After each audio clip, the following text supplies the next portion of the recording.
video is to review lesson 4.2 for division properties of exponents in our Unit 4 packet.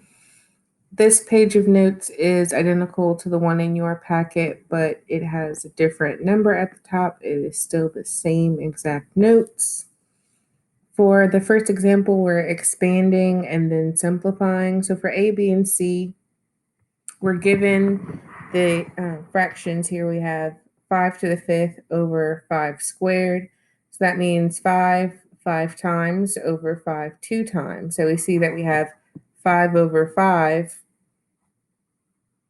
is going to equal 1. So those two 5s that we have over each other are going to both equal 1, which leaves me with 3 5s on top. So my answer is 5 cubed. So that's our process for expanding and simplifying. Our exponent tells us how many times to multiply the term by itself, and then we will cancel out the matching terms, and then the remaining terms will be simplified with exponents. So for B, we have 6 over 4, will leave me with 2 on top. And when I have two variables, we do a similar process for each variable. So I have 5 p's on top and 2 on the bottom, so I'll be left with 3 on top. I have 4 n's on top and 1 on the bottom, so I will end up with 3 n's on top. So this rule is telling us that when we have exponents on the top and the bottom with a like base, we subtract the exponents. So for these examples in the middle of the page, we have a squared over a. So there's an understood variable, an understood exponent, of 1. So I have 2 minus 1 leaves me with 1. So my answer is A. In letter B, I have x to the 5th times y cubed over x to the 5th times y squared. X to the 5th will cancel out. 3 minus 2 is 1, so my answer is y. When I have coefficients, I treat those coefficients as a division statement, or we can think of it as a fraction and then simplify the fraction. In this case, I have negative 2 and 14 will simplify to negative 1 over 7. And I have y as my variable with my exponents 7 and 5. 7 minus 5 is 2. So we can write this as a fraction and the y squared beside that fraction, or we can write negative y squared on top. Either way is true. So for this example, we are combining our two different processes with having a power to a power. So we're going to multiply the given information times itself. So for part A, we have 2x cubed over 3y, and all of that is squared. So we're going to multiply that times itself. And when we multiply fractions, we multiply straight across. So I have 2 times 2 times x cubed times x cubed. So I add exponents when we multiply. So I end up with 4x to the 6th on top. On the bottom, I have 3 times 3 is 9, and 1 plus 1 is 2. So I get 9y squared on the bottom. For part B, we have a similar process, but this one is raised to a power of 3. So I'm going to multiply this fraction times itself 3 times. And I'm going to multiply a squared times a squared times a squared, which will give me 8.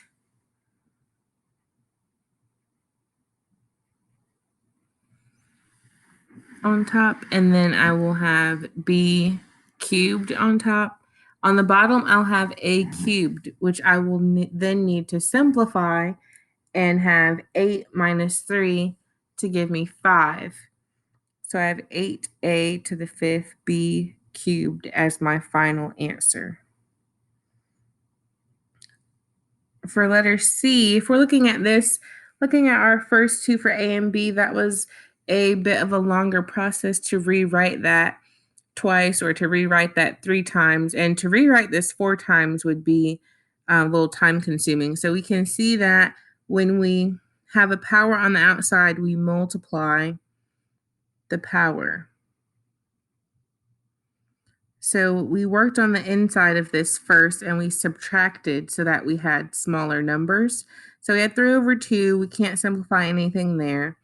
But I have 6 R's on top and 5 on the bottom. So I have 6 minus 5. I have 3 on the top and I have 1 on the bottom. So I have n cubed minus 1. So then in this second line, we're going to distribute our exponent of 4. So I'm going to have 3 to the 4th over 2 to the 4th, which is going to simplify to 81 over 16. 6 minus 5 gives me r to the first power. 1 times 4 is 4, so I get r to the 4th. And then n cubed minus 1 is going to leave me with n squared. And 2 times 4 gives me 8. So we're thinking about our power rule. We distribute the exponent on the outside. I multiply the power to a power.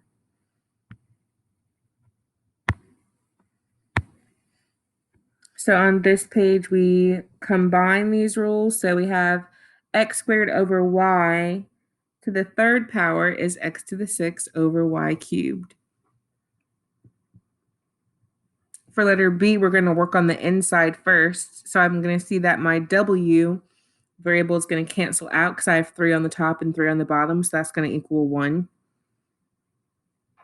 And then when I subtract, I have r to the 5th on top, r to the 4th on the bottom. That's going to simplify to just 1r. So I have my 2 out front that has not changed, and my single r variable that's left after I have 5 minus 4. And then when I raise that to the 4th power, I get 16r to the 4th.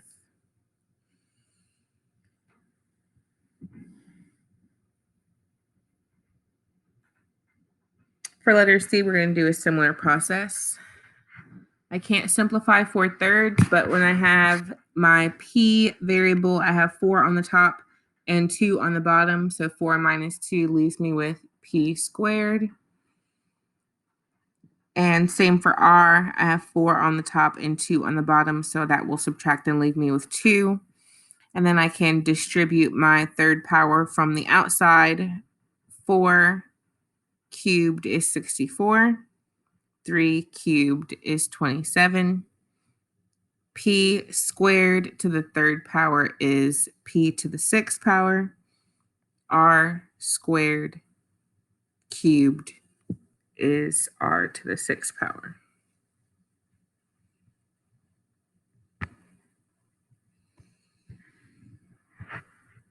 So we know that when we have a term over itself that equals 1, and essentially this is showing us that we have a 0 power, because if I have 4 minus 4, that gives me 0. So anything to the 0 power is equal to 1. But understand that that 0 only belongs to the term it is directly attached to. So for A and B, we're distributing. For A, that's 1. For B, we distribute, and those both become 1. For letter C, 5 is not attached to the 0 exponent. 5 is going to stay. So x to the 0 becomes 1, and that's going to simplify to equal 5. And for letter D, when I distribute my cubed exponent, I get 2 cubed, but 0 times 3 is still 0. So I get 2 cubed is 8.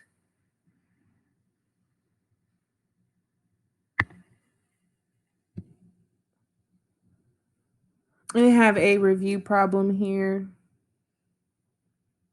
The height and feet of a balloon filled with helium can be expressed by 5 plus 6.3 s where S is the number of seconds since the balloon was released.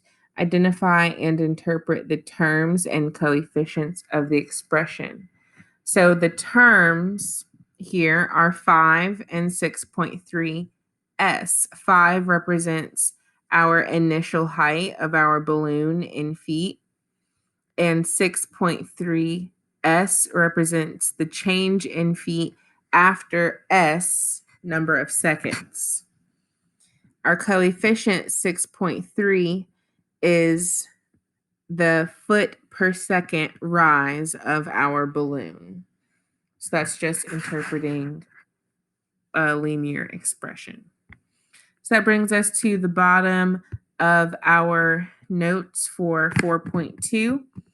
And the next thing we need to complete is the quizzes assignment. So be mindful of our negative exponents, and we should use the page given in class that has the examples of how to look at negative exponents. So I will add this file to the Wednesday page for cohort B students who have not gotten their hard copy yet. But if we look at this example for negative exponents, a brief introduction here. If a factor in the numerator or denominator is moved across the fraction bar, the sign of the exponent is changed. So if I have a negative exponent that is a representation of a whole number, if it's not written as a fraction, to change the exponent to being positive, I need to write the reciprocal of that or write it under 1. And same if I have a negative exponent in my denominator. If I want it positive, it needs to move to the numerator. If I have a negative exponent on the outside of my parentheses, I change that to a positive exponent by flipping the fraction. So if I have x over y to the negative n power, that will change to y over x, and that will make that positive n power. So I have these examples here, A through G.